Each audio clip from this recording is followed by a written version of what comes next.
ಆತಂಕ ಮೂಡಿಸುವ ಕಬ್ಬು ಸಾಗಣೆ ವಾಹನಗಳು ಕಡಿವಾಣ ಯಾವಾಗ? ದುರಂತ ನಡೆಯುವ ಮುನ್ನ ಎಚ್ಚರಿಕೆ ವಹಿಸಲು ಸಾರ್ವಜನಿಕರ ಆಗ್ರಹ.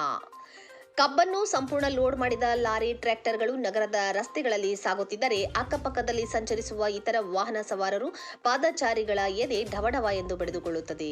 ಸುಮಾರು ವರ್ಷಗಳಿಂದ ಕಬ್ಬಿನ ವಾಹನಗಳು ಹಗಲು ಮತ್ತು ರಾತ್ರಿ ವೇಳೆಯಲ್ಲಿ ರಸ್ತೆ ಮೇಲೆ ಬರುವಾಗ ವಾಹನಗಳ ಶಬ್ದದಿಂದ ಹಿಂದಿನಿಂದ ಹಾರ್ನ್ ಹಾಕಿದರೂ ಕೇಳಿಸುವುದಿಲ್ಲ. ಆ ವಾಹನಗಳ ಹಿಂದುಗಡೆ ರೇಡಿಯಂ ಮಿಶ್ರಿತ ಸೂಚನಾ ಫಲಕವನ್ನು ಹಾಕದೆ ವಾಹನ ಚಲಾವಣೆ ಮಾಡುವುದರಿಂದ ವಾಹನ ಸವಾರರಿಗೆ ರಾತ್ರಿ ವೇಳೆಯಲ್ಲಿ ತುಂಬಾ ತೊಂದರೆಯಾಗುತ್ತಿದೆ. ಜಿಲ್ಲೆ ಹಾಗೂ ಹೊರ ಜಿಲ್ಲೆಗಳಲ್ಲಿರುವ ವಿವಿಧ ಸಕ್ಕರೆ ಕಾರ್ಖಾನೆಗಳಿಗೆ ಕಬ್ಬು ಸಾಗಿಸಲು ಪಟ್ಟಣದ ಮೂಲಕ ಸಂಚರಿಸುವ ನೂರಾರು ಲಾರಿ ಮತ್ತು ಟ್ರ್ಯಾಕ್ಟರ್ಗಳು ಇಲ್ಲಿನ ವಾಹನ ಸವಾರರು ಮತ್ತು ಪಾದಚಾರಿಗಳಲ್ಲಿ ಆತಂಕ ಮೂಡಿಸಿವೆ. ಕಬ್ಬು ಸಾಗಣೆ ಸಾಮಾನ್ಯವಾಗಿ 6 ಚಕ್ರದ ಲಾರಿ ಹಾಗೂ 2 ಟ್ರಾಲಿ ಜೋಡಿಸಿದ ಟ್ರ್ಯಾಕ್ಟರ್ಗಳಲ್ಲಿ ನಡೆಯುತ್ತಿದೆ.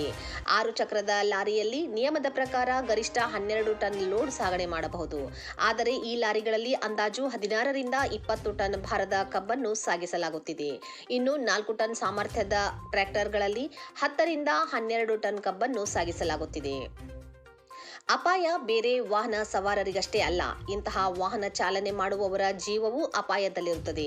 ಮಳೆಯಿಂದಾಗಿ ಹೆದ್ದಾರಿಗಳಲ್ಲಿ ಹೆಜ್ಜೆಗೊಂದು ಗುಂಡಿ, ಹಂಪ್ಗಳನ್ನು ದಾಟುವಾಗ ಇತರರ ಜೊತೆಗೆ ತಮ್ಮ ಪ್ರಾಣವನ್ನು ಕೈಯಲ್ಲಿ ಹಿಡಿದು ಸಾಗುವ ದುಸ್ಥಿತಿಗೆ ಈ ವಾಹನ ಸವಾರರು ಒಳಗಾಗುತ್ತಾರೆ ಮತ್ತು ಕೆಲವೊಂದಷ್ಟು ರಸ್ತೆಗಳನ್ನು ಸಕ್ಕರೆ ಕಾರ್ಖಾನೆಯವರು ಮಾಡಬೇಕು. ಆರ್ಟಿಒ ಮತ್ತು ಪೊಲೀಸ್ ಸೇರಿದಂತೆ ಜಿಲ್ಲಾಡಳಿತ ಈ ಸಮಸ್ಯೆ ನಿವಾರಿಸಬೇಕು ಎಂಬುದು ಸಾರ್ವಜನಿಕರ ಆಗ್ರಹವಾಗಿದೆ.